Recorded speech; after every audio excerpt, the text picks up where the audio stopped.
بسم اللہ والصلاۃ والسلام علی رسول اللہ۔ معزز سامعین، اعتکاف کیا ہے؟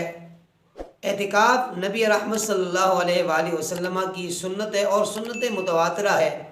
آقا علیہ الصلوۃ والسلام ہر سال اعتکاف فرمایا کرتے تھے۔ ایک مرتبہ آقا علیہ الصلوۃ والسلام سے رہ گیا تو نبی رحمت صلی اللہ علیہ وآلہ وسلم نے اگلے سال اس کی قضا فرمائی، اور آقا کریم صلی اللہ علیہ وآلہ وسلم نے ارشاد فرمایا، نبی رحمت صلی اللہ علیہ وآلہ وسلم کی حدیث پاک کا مفہوم ہے، حضور نے فرمایا کہ جس نے 10 دن کا اعتکاف کیا، اللہ تبارک و تعالیٰ اسے 2 حج اور 2 عمروں کا ثواب عطا فرمائے گا۔ اور پھر اعتکاف کا مین مقصد کیا ہے؟ اس کا مین مقصد یہ ہوتا ہے کہ لیلۃ القدر مل جائے، لیلۃ القدر کی تلاش۔ تو اس کے متعلق اللہ کے نبی صلی اللہ علیہ وآلہ وسلم نے فرمایا کہ لیلۃ القدر جو ہے یہ آخری 10 راتوں میں سے طاق راتوں کے اندر اس کو تلاش کرو، اور یہ ایسی عظیم رات ہے کہ جس رات کے اندر عبادت کرنے کا ثواب 83 سال کی عبادت کا ثواب ہے۔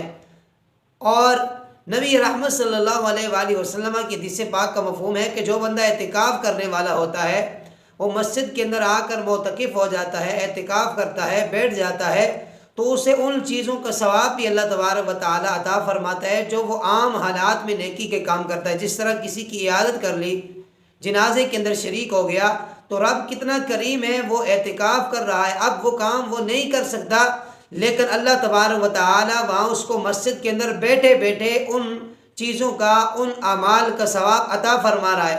اور دوسرا فائدہ یہ ہے کہ وہ جتنے عرصہ 10 دن مسجد کے اندر ہوگا تو گناہوں سے بھی بچا رہے گا۔ عام حالات میں وہ اگر غیبت کرتا تھا، چولی کرتا تھا، ریاکاری کرتا تھا، کسی اور کو کوئی اور تکلیف پہنچاتا تھا، تو جتنے دن وہ اعتکاف کے اندر رہے گا ان برائیوں سے بھی وہ محفوظ رہے گا۔ اور دوسری طرف وہ جو نیکیاں کرتا تھا، اللہ تبارک و تعالیٰ ان نیکیوں کا ثواب اسے مسجد کے اندر بھی عطا فرمائے گا۔ اللہ تبارک و تعالیٰ کی بارگاہ میں دعا کرتے ہیں کہ اللہ تبارک و تعالیٰ ہمیں نبی رحمت صلی اللہ علیہ وآلہ وسلم کی تعلیمات کے مطابق زندگی بسر کرنے کی توفیق نصیب فرمائے۔ اور جو لوگ اعتکاف کر رہے ہیں ان کے لیے ضروری یہ ہے کہ وہاں اعتکاف کی صورت میں اعتکاف کے اندر بندے کو کم از کم موبائل یوز نہیں کرنا چاہیے۔ اگر موبائل ساتھ لے لیا تو پھر وہ اعتکاف نہیں رہے گا۔ اور یاد رہے کہ بغیر عذر شرعی کے اگر بندہ مسجد سے نکل جائے گا تو بندے کا اعتکاف ٹوٹ جائے گا۔ اللہ تعالیٰ سمجھ کی توفیق نصیب فرمائے۔